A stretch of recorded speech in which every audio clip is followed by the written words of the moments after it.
Hello and welcome to episode 38 of What's Tom Reading. I'm Tom. Today we're talking about the wonderful, interesting, and game-changing book, Unreasonable Hospitality by Will Guidara. If that sounds interesting to you, then stay tuned and enjoy the show.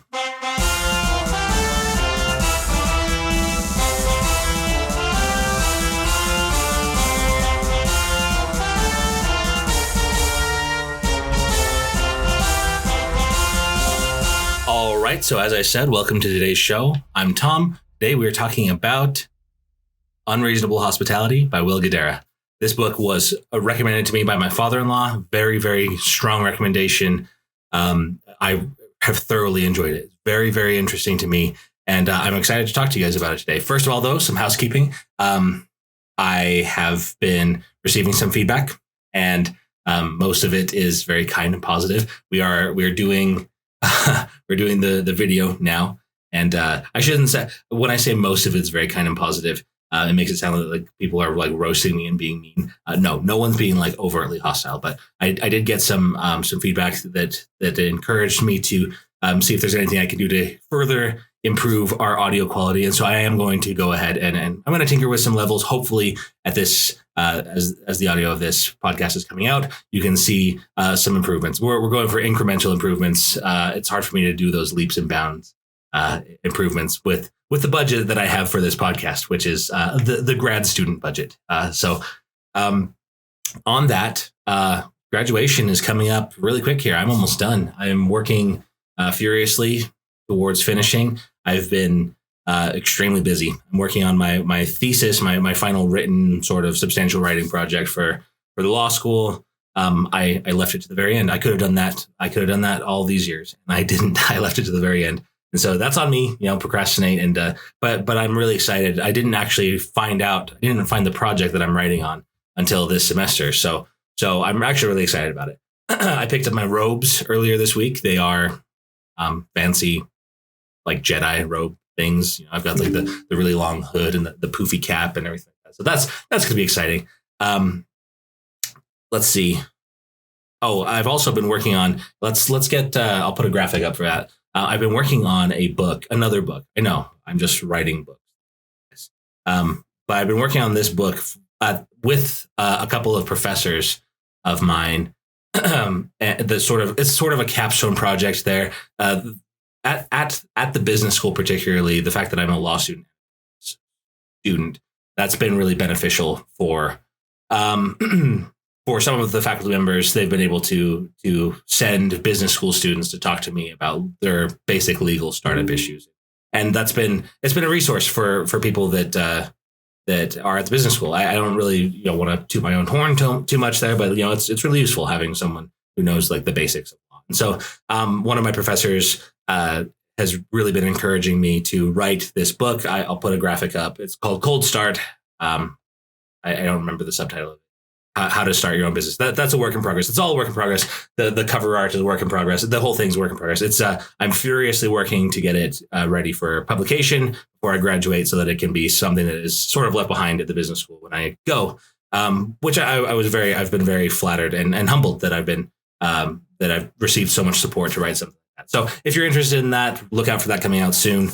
Let's jump into today's podcast, though. We're talking about Unreasonable Hospitality. And this book, it was written by Will Guidara, who is an American restaurateur. Let's talk a little bit about the author. We always do. So let's get a picture of him up. Now that we're in the video format, I feel like I can do some more engaging things. So bear with me, I guess. So Will Guidara, he's an American restaurateur based in New York City, along with chef Daniel Hume. Guidara, he co-owned this amazing hospitality group, possibly most famous for 11 Madison Park, which at one stage was the best restaurant in the world. He's a native of Sleepy Hollow, New York, which I thought was pretty cool. And he went to Cornell University School of Hotel Administration. He's all about hospitality. He grew up around it. He went from bussing tables to being like the owner of the best restaurant. He has a really great, cool story. I'd really encourage you to look him up and also to buy this book. This book is going to be like, I don't know, maybe I can get a graphic of like 5 stars or something like that. Some sort of a graphic. This one is one that I highly recommend. The basic concept of it, Unreasonable Hospitality, is that you need to differentiate yourself from your competitors in the marketplace. You just do if you're going to be successful in business. But Will Guidara, I'll just start calling him, he argues that the best way to do that is through something called unreasonable hospitality, which is the application of exactly what it sounds like. It's being extremely hospitable to an almost unreasonable degree. He also argues ultimately that the name of the book could be called Reasonable Hospitality, but that it wouldn't sell as much. And that makes sense because, no one's gonna buy a book called Reasonable. Sorry, I'm getting a phone call. No one's going to buy a book called Reasonable Hospitality. The Unreasonable Hospitality, though, that really speaks to what his main goal is and his main drive and ambition. He came up through the restaurant space, and he has been doing his best to grow really cool enterprises. And he finds himself just kind of not stumbling from opportunity to opportunity, but he really goes to great lengths at the beginning of the book to describe sort of like the way that his career progressed. And it wasn't lucky. Well, he did catch some breaks, right? Everyone has to catch a few breaks. It wasn't lucky, though. He was in the right place at the right time with the right education, the right connections, and the right set of skills. So, I mean, he did everything right through his career. And eventually he finds himself at the helm of this really interesting restaurant, 11 Madison Park, that has a lot of potential, but maybe isn't quite living up to that potential, basically. And so he takes over the dining room. His business partner takes over the kitchen, and they start working together. They try to do something revolutionary in the fine dining space, which is, and I didn't know this because it's not like I go out and eat at fancy restaurants with 15-course meals. That's not my space. It's not my scene. I'd like to one day. It's on my bucket list for sure. But I guess in these restaurants, it's fairly conventional for the kitchen staff and the dining room staff to just hate each other's guts.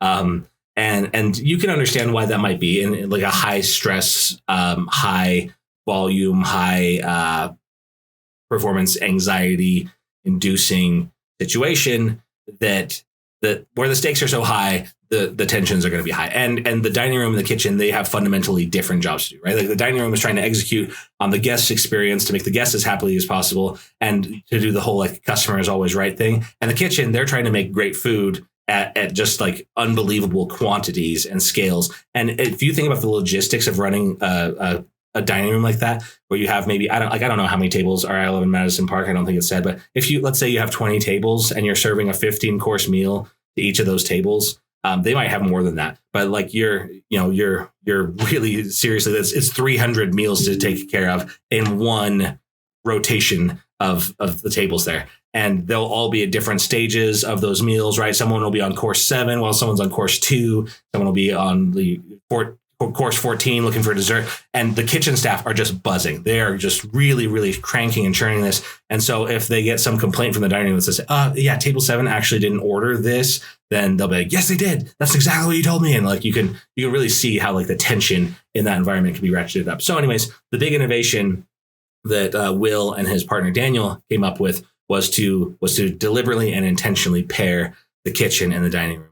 And whenever there was tension to be had, they made sure that it was tension between they themselves, those two, Will and Daniel, rather than tension among their crew. So they did everything they could to alleviate the age-old tension there, and to make sure that they were doing their motto was the most delicious and gracious restaurant in the world. So they wanted to make sure that their food was top-notch, on point, the very best fine dining experience possible, and that their service was second to none.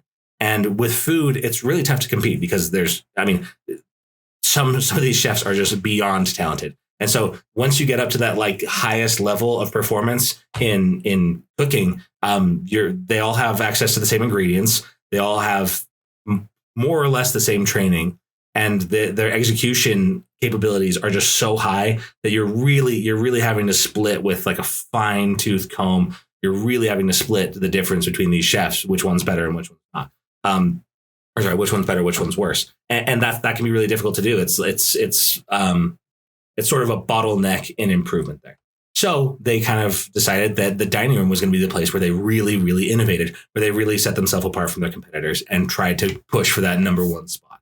And when they started out, they were nowhere close, not even close. I don't think they even had like a New York Times star yet. They certainly didn't have a Michelin star. they were like really working hard. Well, actually, maybe they're like a 2-star restaurant in New York or something. Anyways, like it's not like it was a crappy restaurant, but it had a long way to go.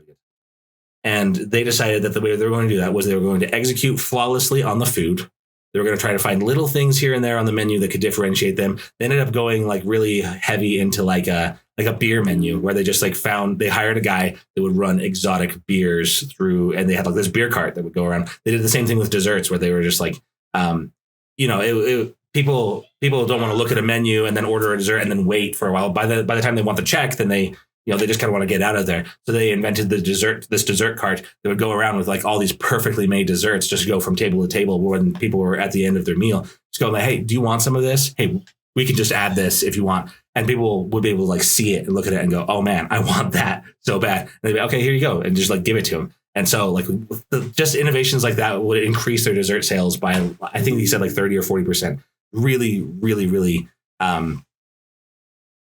just a really good way for them to do it. And so they're creative. They were and they did that by not only just focusing on the perfection of the food, but by focusing on the diner's experience. And Guidara's big breakthrough came when he came up with the concept of dream weavers. And they were people that he hired to work in the dining room whose job it was to listen in to the conversation of the guests. And the wait staff would do their job in asking for like, what brings you here today? Oh, before I go on to that, I should tell you, these people were obsessed. So they took bookings. Sorry, my computer's giving all sorts of notifications right now. I don't know if you can hear that in the microphone, but this restaurant would take bookings they would take bookings for like months out at a time for this restaurant. It takes a long time, obviously, on those wait lists if it's a really popular restaurant, if they're kind of claiming the ranks. And so they would take these bookings months in advance, and then they would. One second, I'm going to turn that down. I don't know if you can hear it, but it's really, really distracting to me. So anyways, they take these bookings months out in advance, and then their staff would start doing like background checks and research onto these people. They look them up on social media. They try to find out some information about them. They try to find out where they worked, what industry they worked in, if it was like their wedding anniversary or their birthday, or like they try to find out this information about the guests ahead of time. And then they would like have someone ready at the reservation. The person who was the host had to be like a genius. They had to be able to memorize all these faces and all this information about these faces. They had a cheat sheet that they worked from, but they didn't do like the standard like you walk in and there's like some stuffy person that is like, do you have a reservation? And then they like, check the list, like, yes, please proceed to table 19. Instead, they would have someone be like, oh, it's so good to see you, Mr. and Mrs. So-and-so, because they'd remember their face and their names from Facebook. And like, thank you so much for joining us for your anniversary dinner. Please follow me to your table. Right? Isn't that just like such a different experience there? And that's what he was all about. It was about going the extra mile to just have, and like, what did that cost the company? It cost them like some intern like scouring the internet, like looking through someone's Facebook profile for a little while, right? Like just typing someone's name into Facebook and like finding them. It was really, really an impressive way for them to be doing business. And it didn't stop there. That was when they showed up, right? And his whole thing, he was really obsessed with like making magic tricks for his guests. So you'd be called by name, ushered down to your table, you'd sit down, and then they'd say, would you like sparkling or still water?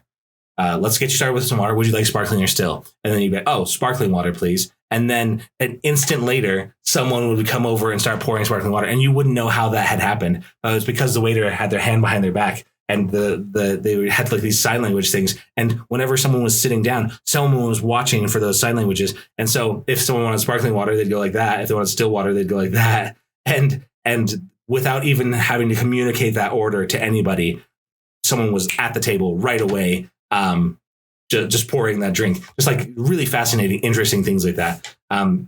They checked your coat at the door, obviously.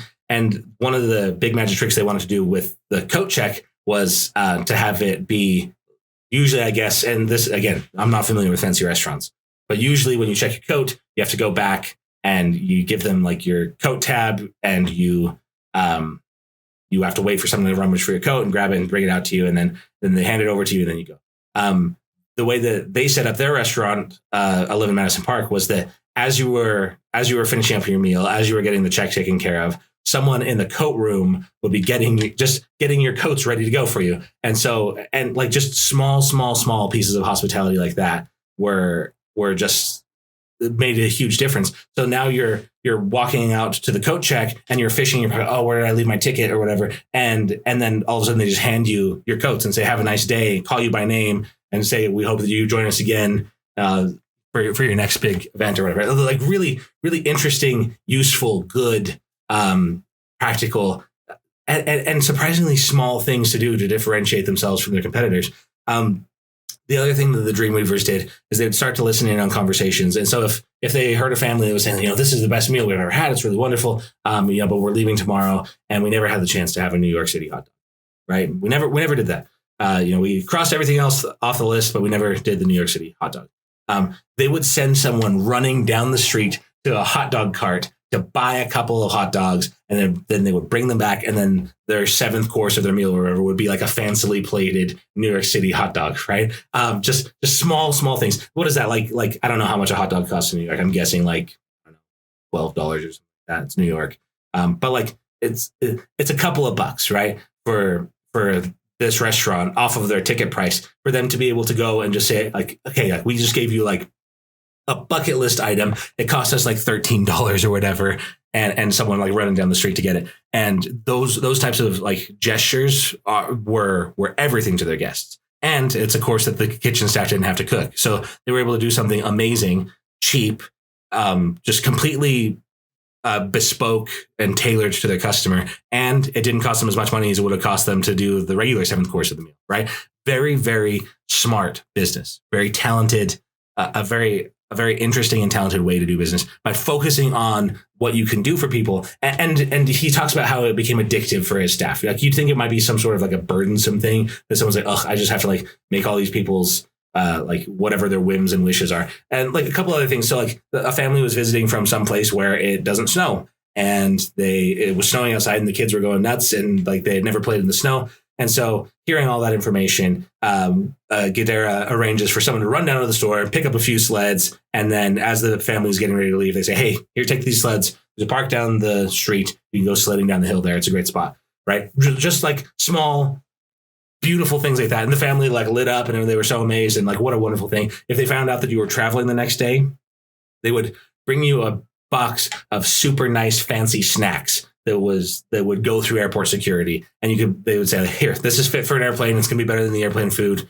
We hope that you'll come back and join us again in the future. It's just small little gestures. And that snack box would have cost them, a fraction of the profit that they were getting from the check, but it made all the difference. It tells people that you were thinking about me, you remembered me, you care about me, and it's just a small gift. And naturally the rebuttal, and I have to admit, I was thinking this right away. I was thinking, well, it's easy for you to say, because you're running a fancy restaurant you're charging, I don't even know how many thousands of dollars for a 15-course meal. Maybe not. Like I said, I have no, you may have been able to tell at this stage, but I have no experience with fancy restaurants at all. I'm guessing it costs more than it costs to go to Wendy's. Definitely. But I don't know how much it costs. My ballpark for it I would say between $1,500 and $3,000 for a meal like that. For a few people. That's probably right where the ticket price is at. But anyways, you think with margins like that, there's probably room for them to take $12 to buy a hot dog or $20 to buy a couple of sleds for some kids. So you think that it's high margin, and so they should be able to do that. He though immediately refutes that argument by saying, no, the thinner your margins are, the more you need to focus on the customer experience, the more you need to make sure that your service is top notch and a cut above the rest. Because if you're down at what they call in the business school market prices or commodity prices, right, where there's so much volume of the product that you're offering or the service that you're offering that the customer has basically endless options and opportunities, and so the price becomes the market price, that fixed whatever the lowest price that the market will bear is. That's right where you're at. And usually that means that your margins are razor thin.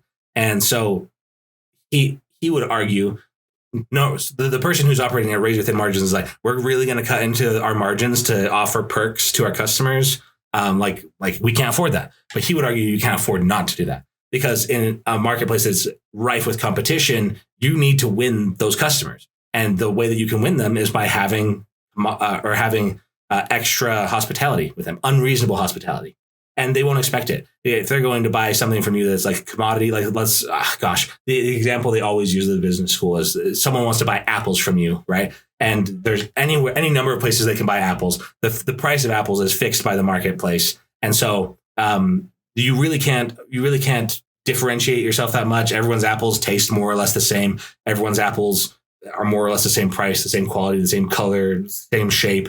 There's not a lot of diversity in the product itself. But where you can differentiate yourself is in the customer experience. So someone comes to buy apples for you, and maybe you give them a couple of bananas for free, or like, here we're running a special on this, or there's a caramel dip for them, or some extra thing that they know that, like, hey, if I go to this person, I'm going to get treated a little bit better than if I go to this person to buy apples. The apples are apples to apples, right? They're the same thing, but there's just a little better customer experience over here on this side, a little bit more unreasonable hospitality on this side for me. So as a customer, I'm going to go to them every time. It's a really interesting and clever way to do business. And the best part, according to the author, is that it feels really good to do that. It ended up being one of the favorite things for his staff members to do, is to try and find some like inspirational just moment, this huge heist that they pulled off for a client that made all the difference. It surprised them. It pleased them. The look in their eyes, the way that their face lit up, the way that they felt seen and recognized and like they were special because of the actions of these staff members. It became addictive to them, and it really differentiated them. That's what that along with, they had to execute everything right. So like there's no substitute for quality, right? If they had just amazing service and they were giving out like gifts left and right, but their food tasted like crap, then no one would have come to the restaurant, right? So they had to execute on food perfectly, but there were a lot of people who could really execute on food. So what they did is they executed on hospitality at a cut above the rest, and that propelled their company up to the number one spot in the world. They were the number one restaurant in the world at one stage. I think they've fallen from that for over the last little while.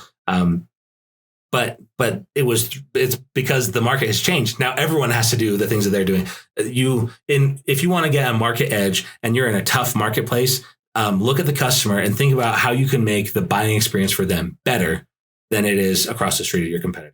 No matter what industry you're in, you can do that. This is the thing it really opened my eyes, because I've always worked in kind of really hard industries, really tough industries, gritty industries where people are not particularly kind, where there's sort of cutthroat elements where people are really willing to take advantage of a situation and press that advantage because the reason they press that advantage is that they know that next week they could be on the receiving end of someone else's advantage. And so there's just this vicious cycle. I work in the trucking industry. It's a famously rough industry full of rough characters and cutthroat pricing and gouging and really shady tactics.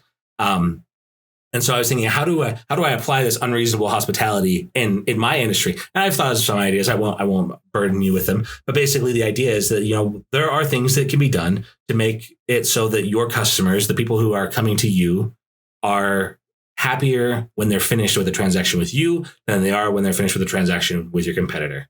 And in trucking, especially, we provide essentially the exact same service that other people provide, right? We get your stuff from point A to point B at the temperature it's supposed to be at, right?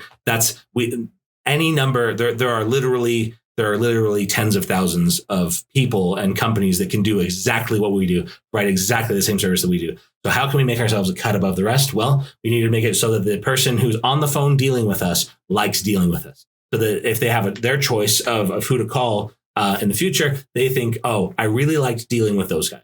Those guys did a little something to go above and beyond. If they made a mistake, they made it right. And not only did they make it right, they sent us gift certificates or flowers or something like that. And that's something that we have always really prided ourselves on. We had an associate of ours who he was a foul-mouthed classical phone jockey in the industry, just really, really like a tough, ruthless bargainer. And we weren't aware of that at the time that he was working with us. We thought he was very cordial with us. but we later found out that he had burned all sorts of bridges for us in the marketplace because of his ruthless tactics and his really disrespectful way of talking. It came back to us at one stage that he had just cursed out this young lady on the phone and had really, really hurt her feelings, really upset her. It was so bad that the manager of the place called me actually, and said, "Hey, one of your staff just really bawled out one of my staff," and that's not appropriate. He was F words and B words and all sorts of nasty slurs. And she's a young lady. This is her first job out of high school, and she doesn't need to be treated like that. And so we pulled out all this. Okay, I'm not going to tell you the conversation that we had with that associate of ours, except for to say that he's no longer with us. He's moved on to browner pastures. But he can do whatever. He can keep plying his trade the way that he plies it, and he can be that sort of person. We're not that sort of people. So we pulled out all the stops to make it right with her. We called and made a formal apology on behalf of the company. We had someone run down there with gift cards, with flowers, with our profoundest apologies. And that wasn't just to suck up to the customer. Obviously we wanted to make it right with them. We wanted to show them that we were people of character and not that we were the types of people that our associate had represented us to be. We really genuinely wanted to make it right with that young lady who had been hurt by an interaction with our company. And so, if you have in mind with your customers ways that you can treat them right and treat them fair and give them just a little bit more than they're expecting, it can be a huge boon. It can be a huge resource. And this book is so interesting, so fascinating, so worth my time. It gave me so many ideas, really made me think. And that's really, honestly, that's the best thing that a book can do, right? If it makes you think, then it is worth your time. And this one made me think. It made me want to be better as well. And I think if a book can make you think, make you want to be better, make you strive for something more, then it's just a good book. And so for that reason, I highly recommend this. No matter what industry you're in, you could benefit from some of the tenets of Unreasonable Hospitality. He goes into great detail. I've barely scratched the surface with this podcast. As always, I don't have a whole ton of time to go into the depth that I want to go with it. But you really want to go and check this book out. Make it a part of your life. Make it a part of the way that you do business. You will be rewarded. Obviously, it's rewarding in that your bottom line is healthy, that your customers keep coming back to you. But it's also rewarding because you've done something good for someone and made a difference in someone's life, right? I'll leave you with one more example that he provided. He talked about how used car dealership and famously thin margins in used car dealerships and really trying to move inventory out. So how do you differentiate yourself in that space when there are any number of used car lots in the area? There are any number of kids are fighting. Any number of used car lots, any number of competitors that are going to be vying for that customer's business.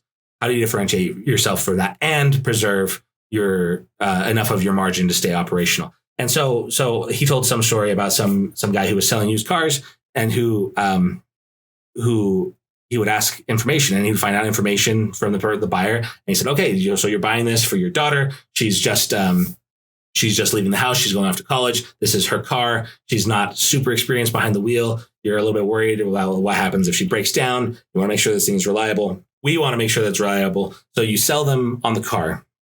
And then, you do everything you can to persuade them of the value of the car. And if you're honest, then the value is actually there. Then after that, to really seal the deal, to really do the unreasonable hospitality part of the equation, that used car salesman, that dealership had a program in place where if it was a child that was going off to college or something like that, then they would give you a year's subscription to AAA.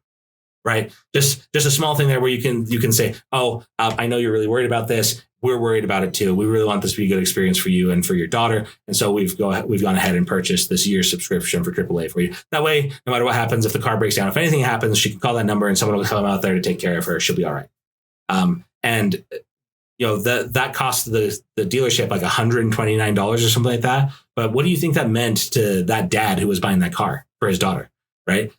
It meant everything. It meant that he was now a lifetime customer of that dealership because he thought, you listened to me, you answered all of my questions, and I had a lot of them. You addressed all of my concerns, and I had a lot of them. And you showed me that you actually care about the outcome. You're not just going to farm off a car and then say goodbye, we'll see you never, and just go that way with it, which some dealerships do. Obviously, it's not good business. Most dealerships try to keep you on the hook at least a little bit, but just that little extra perk there. It costs $129 for them to pay for a year subscription of AAA, and that was all the difference to that dad. Now he knows that the daughter is going to be taken care of, and it was on the dealer's dime. They cared enough about her, enough about him to make that happen. So it's a big difference maker. And if you start thinking about ways that you can do that in your own business, just make your product, make your service just that much better for the people that engage with you. There's no end to the business benefits of that, but as I said again, to the societal benefits of that. Can you imagine if every transactional experience you had in the marketplace, people were always trying to go above and beyond for you? Can you imagine what that would be like? What sort of a world we would live in? It's just fascinating to even contemplate that.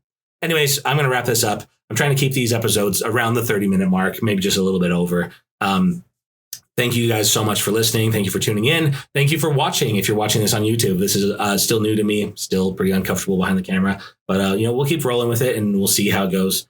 Check out this book, Unreasonable Hospitality by Will Guidara. Very good, very interesting, super fascinating, super worth your time. If you need to get a hold of me, you can reach me at whatstomreading@gmail.com. I have a perfect track record of getting back to your email inquiries. Reach out to me for any corrections, complaints, concerns, comments, compliments, and book recommendations, whatever you want to do. Reach out to me. I'm always glad to hear from you guys. And again, I incorporate that feedback. The person who sent me the feedback on trying to improve my audio quality, I'm working on it. I'm going to try something during the editing process of this audio footage here, and we'll see if we can come to a more crisp, professional sound. Obviously, I'm doing my best with the equipment that I have and the budget that I have, but I always strive to improve. So any feedback that you have, I will work to incorporate it into the show. If you are interested in and willing to check out any of my own work as an author, you can check out my latest book beyond the one that I'm working on right now. My latest book is Human Cure. It's available on Amazon. It's available paperback, hard copy, Kindle. I'm working on the audiobook, but again, that's going to be some time horizon. I'll announce that when that's more ready. Also, my first book, Night Choir. It's a thriller. It's been decently well reviewed. That was my very first book, and it's something that I just kind of like threw out there and wanted to see if it would take. And people have enjoyed reading it. So if you want to check that out, it's available on paperback, hardcover, Kindle, and that there is an audiobook for that one. So if you're interested in checking that out, feel free to head over to Audible and pick up that book. Thank you so much for your support. Thank you so much for your interest. I really appreciate it. I know that you have a lot of options for content these days, and I really appreciate you taking the time to engage with me. It makes it super worth my time, worthwhile to me to. I just love these books. I love these books that I'm reading, and I want to share with you. And I've been really pleased and pleasantly surprised at the growth of the podcast and how well it's doing. And so if you, obviously now we're doing the YouTube channel as well. And I don't know how that's going to grow or if it's going to grow, but those of you who have been longtime listeners to the podcast, I really sincerely appreciate you. I appreciate your feedback and your reviews and your emails and everything like that. I just want to say thank you very much. If you do enjoy it and you think there's someone else in your life who would enjoy it as well, I'd encourage you to share it. It's been fun to see the community around this show growing. I really appreciate it. Thank you guys so much. You have a good day. Take it easy.